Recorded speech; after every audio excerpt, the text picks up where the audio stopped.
Tras puertas de hierro engullidas por enredaderas, una mansión alguna vez respiró con órdenes, susurros y absoluta confianza. Porfirio Díaz gobernó México desde habitaciones como estas, donde el mármol absorbía la ambición y el silencio aprendía la obediencia. Hoy, los pasillos permanecen, pero la certeza se ha ido. Techos agrietados recuerdan el triunfo, y ventanas miran hacia afuera, esperando. Esta no es una historia de fantasmas.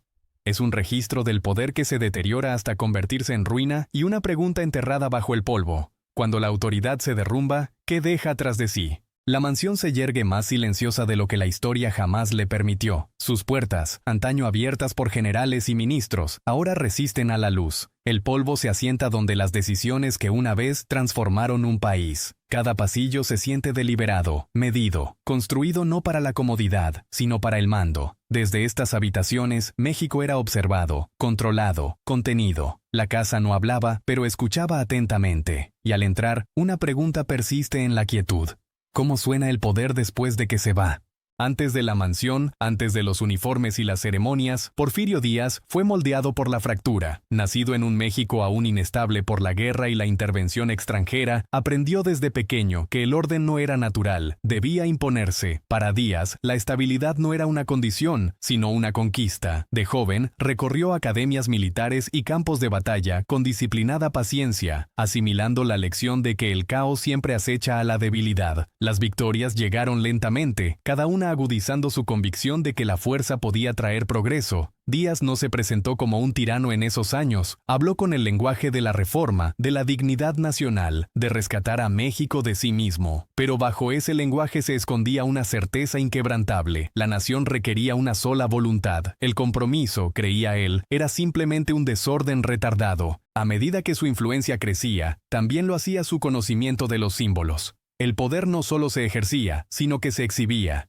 Estudió cómo los líderes ocupaban el espacio, cómo se podía sentir la autoridad sin ser anunciados. Palacios, uniformes, horarios, rituales. Todo se convirtió en herramientas. Díaz comprendió que el control era más fuerte cuando parecía inevitable. Al acercarse a la presidencia, Díaz ya no buscaba la estabilidad. Se preparaba para definirla. Y en algún lugar frente a él, esperando entre la piedra y la sombra, se alzaría una casa que encarnaría esa creencia, tranquila, imponente y segura de su perdurabilidad. La mansión nunca fue concebida para ser simplemente habitada, fue diseñada para instruir. Su fachada transmitía sobriedad y dominio, a partes iguales, tomando prestada la elegancia europea para señalar la llegada de México a las naciones modernas.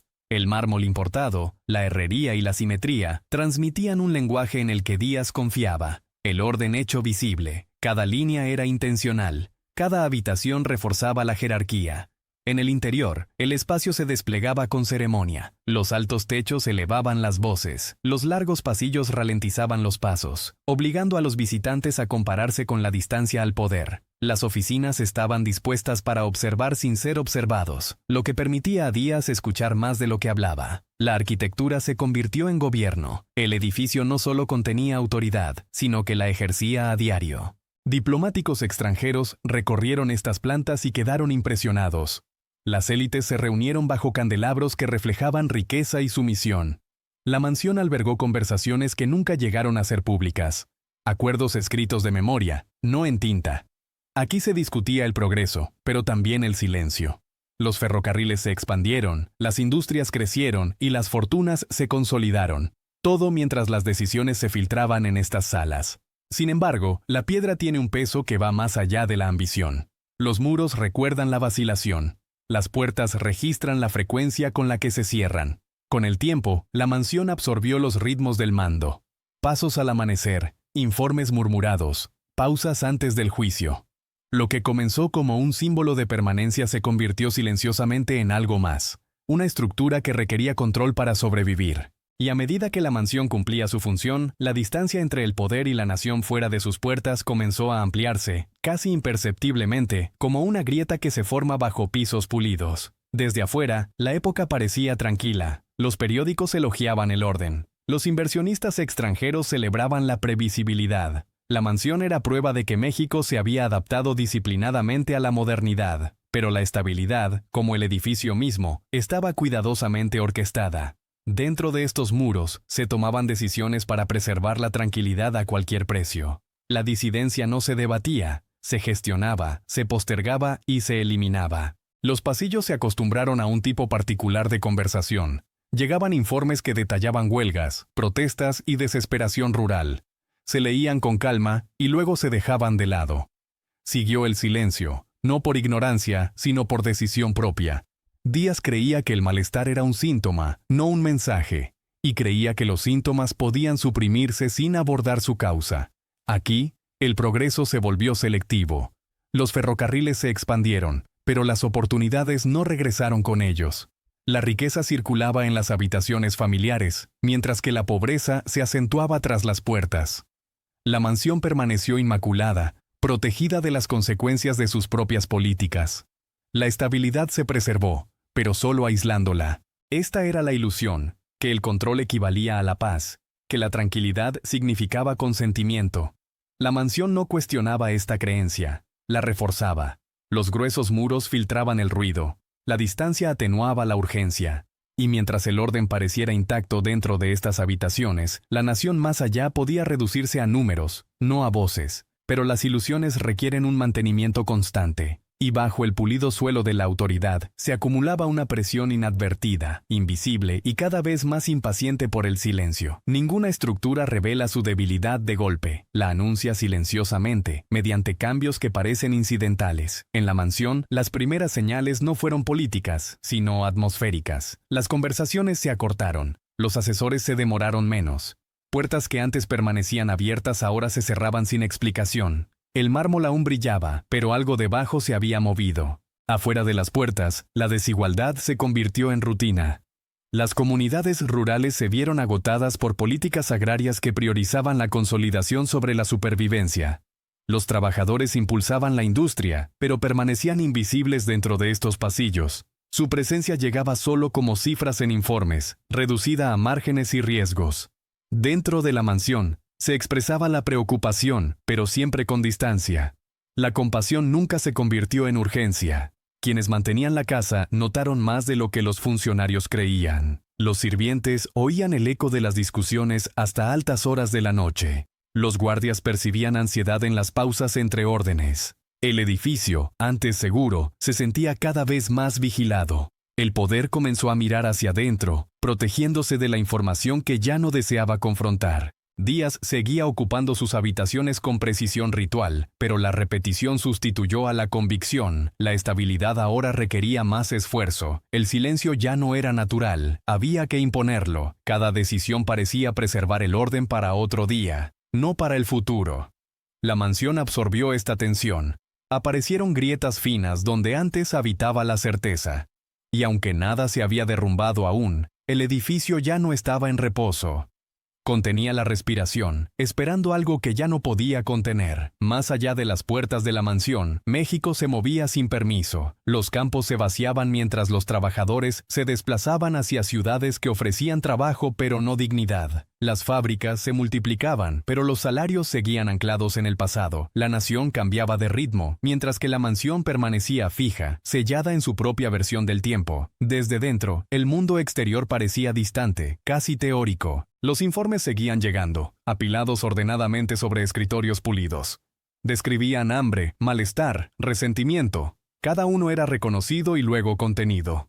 La mansión se había convertido en un instrumento de aislamiento, diseñado para proteger a la autoridad de la misma población que gobernaba. La distancia ya no era geográfica, sino moral. El poder escuchaba, pero ya no oía. Cuanto más tiempo gobernaba Díaz desde dentro de estos muros, más desconocido se volvía el país que los rodeaba. Las políticas se moldeaban por la memoria, no por la presencia. La mansión, antaño centro de mando, se convirtió en un filtro que solo dejaba pasar las verdades manejables. Lo que no se podía controlar quedaba excluido, y sin embargo, la presión no desaparece si se ignora, se acumula. Espera, antes de continuar, consideremos lo siguiente. ¿Puede un centro de poder sobrevivir verdaderamente una vez que ya no reconoce a las personas que están afuera de sus puertas? Las primeras advertencias llegaron con suavidad, casi con cortesía.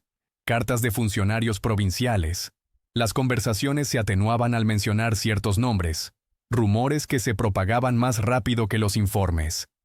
En la mansión, estas señales se consideraban irritaciones, perturbaciones en un sistema por lo demás ordenado. Díaz ya había presenciado disturbios, creía comprender su ritmo, pero esta vez el tono era diferente. Las quejas ya no eran aisladas, se repetían unas a otras, repitiendo las mismas quejas en regiones que nunca antes se habían expresado al unísono. Tierra, salarios, dignidad, palabras que no encajaban con el lenguaje administrativo comenzaron a circular, obstinadas e irresueltas. Dentro de la mansión, las reacciones se volvieron cautelosas. Los asesores discrepaban discretamente. Algunos instaron a la reforma, otros a la moderación. Díaz escuchó, pero su fe se mantuvo en el control, no en el cambio. Para él, la revolución era un fracaso de la disciplina, no una respuesta a la negligencia. Optó por la paciencia, convencido de que el tiempo agotaría a la oposición como siempre lo había hecho. El edificio reforzaba esta confianza.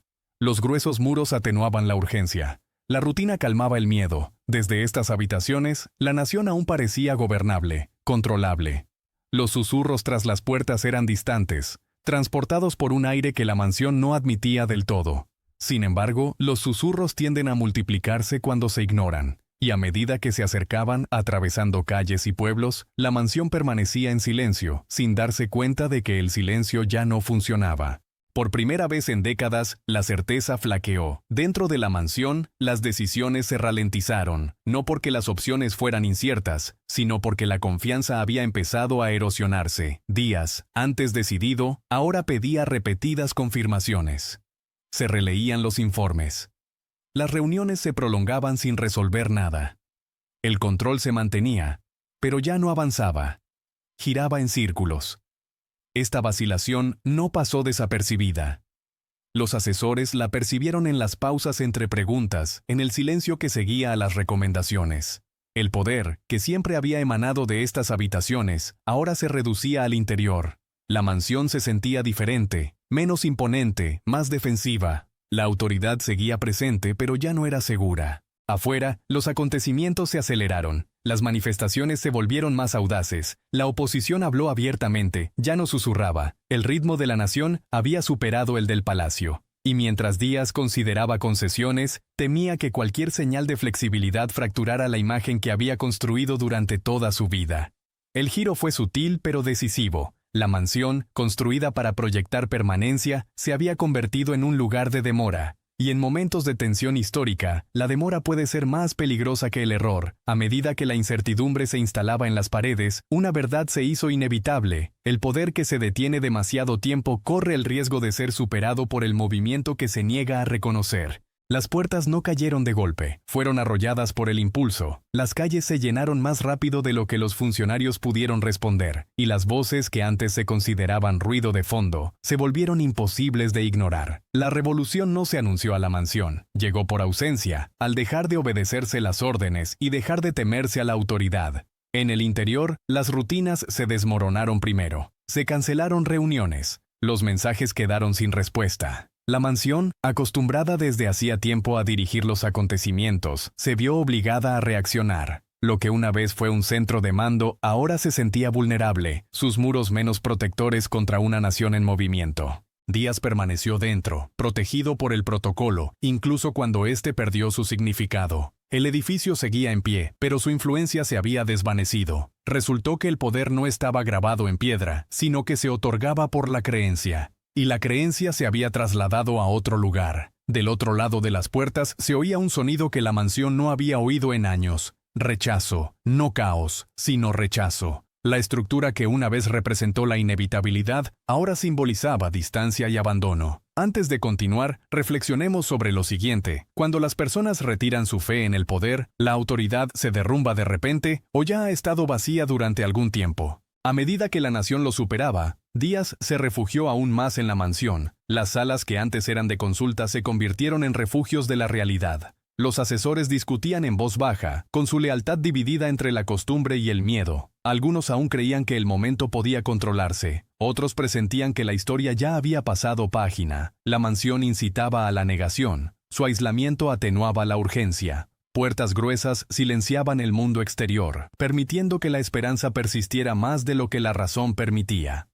Díaz continuó revisando documentos que suponían que la autoridad aún funcionaba, que las órdenes aún se transmitían y regresaban cumplidas.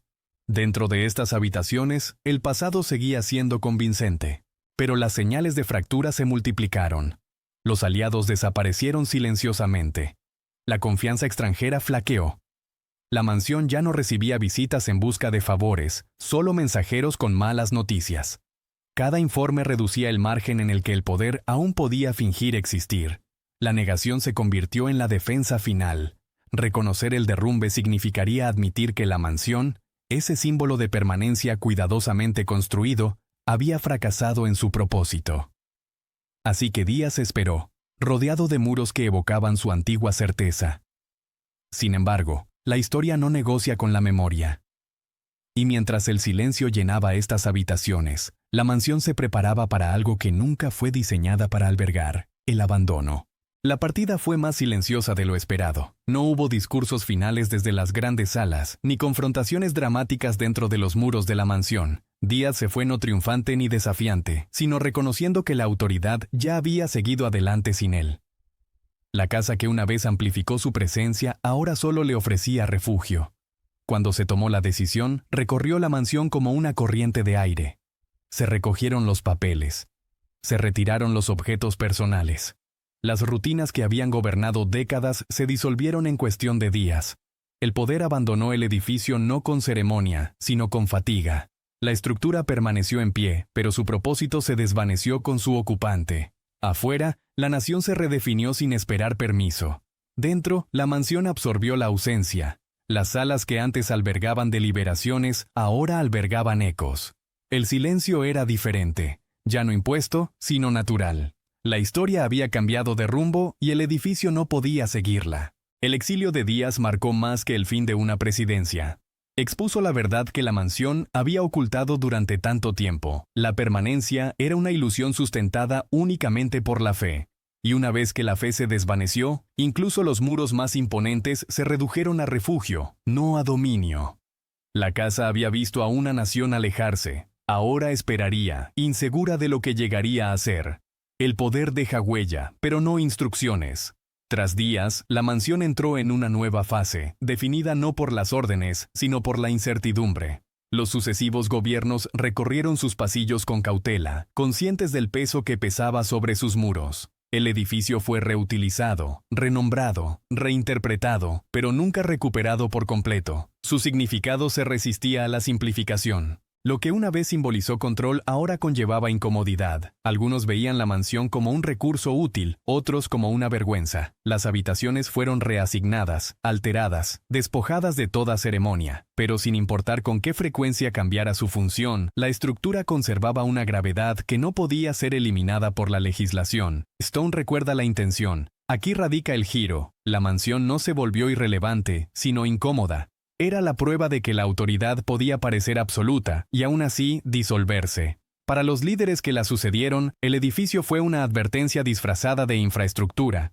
Su presencia cuestionaba la longevidad, la legitimidad y el precio del silencio. El tiempo avanzaba, pero la mansión se quedaba atrás, atrapada entre eras. Ya no dictaba la historia, pero esta no la había liberado, y en ese espacio sin resolver, el edificio adquirió un nuevo papel, no como sede del poder, sino como archivo de la ambición, a la espera de ser interpretado. Su mayor influencia ahora no provenía de lo que ocurría dentro, sino de lo que ya no podía ocurrir allí. Pasaron los años, y el mantenimiento dio paso al descuido. La pintura se desvaneció, la piedra se erosionó. Los pasillos, antes patrullados por la certeza, aprendieron a permanecer en silencio. La mansión envejeció como suelen hacerlo las historias incómodas. No borrada, sino silenciosamente evitada. Permaneció presente, aunque cada vez más indefinida, con su propósito desdibujado por el tiempo y la vacilación. Esta decadencia no fue accidental. Reflejó una reticencia más amplia a confrontar el porfiriato con honestidad. Progreso y represión, modernización y exclusión. Estas contradicciones se resistían a las narrativas simples. La mansión, en su lento deterioro, encarnaba esa tensión. Conservarla con demasiado cuidado arriesgaba la veneración. Abandonarla por completo arriesgaba el olvido. Los visitantes se movían por sus espacios de forma diferente ahora. No como peticionarios ni funcionarios, sino como observadores. El edificio ya no instruía, sino que preguntaba: ¿qué se había construido en nombre del orden? ¿Quién había sido encerrado? ¿Y cuánto de esa estructura aún configuraba el presente, invisible pero influyente? Antes de continuar, consideremos esto cuidadosamente. Cuando una nación permite que sus símbolos de poder se deterioren en lugar de enfrentarlos, está eligiendo la curación o la evasión. La mansión no responde. Espera, dejando que el tiempo haga lo que la política a menudo no puede: exponer lo que sigue sin resolverse. Incluso abandonada, la mansión sigue ejerciendo una influencia discreta.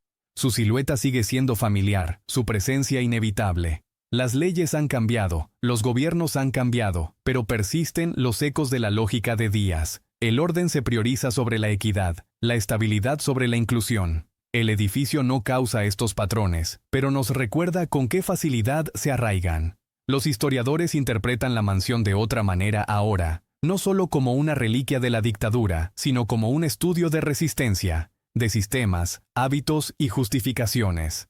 Las paredes aún conservan el recuerdo de cómo el poder se explicaba a sí mismo, cómo enmarcaba el control como necesidad y el silencio como progreso. Esas ideas no se derrumbaron con días, se adaptaron. Hoy, en estas salas, el peso no es el miedo, sino el reconocimiento, la constatación de que la historia no es distante, perdura en el lenguaje administrativo, en las decisiones de infraestructura, en quién es escuchado y quién espera. La mansión se convierte en un espejo, en lugar de un monumento, que refleja las preguntas sin resolver del futuro. Ya no es un centro de mando, pero aún participa. Al existir, se pregunta si las lecciones arraigadas en sus cimientos se han aprendido o si simplemente se han pospuesto. Y al acercarnos al umbral final, una verdad se agudiza. El pasado puede estar en silencio, pero no ha dejado de hablar. La mansión nunca fue abandonada del todo.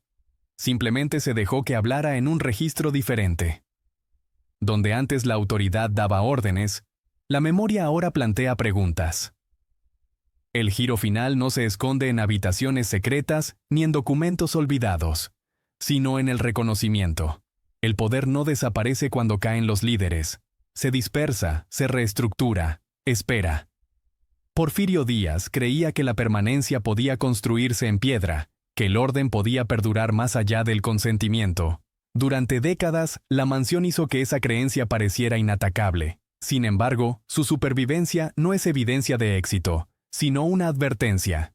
Las estructuras perduran, el control, no. Lo que queda es la huella de decisiones tomadas sin escuchar. Hoy, el edificio no se encuentra ni condenado ni celebrado. Ocupa un punto intermedio incierto, como la historia que representa. Preservarlo sin reflexión se arriesga a la repetición. Borrarlo se arriesga a la ignorancia. La mansión no exige reverencia ni destrucción, solo comprensión.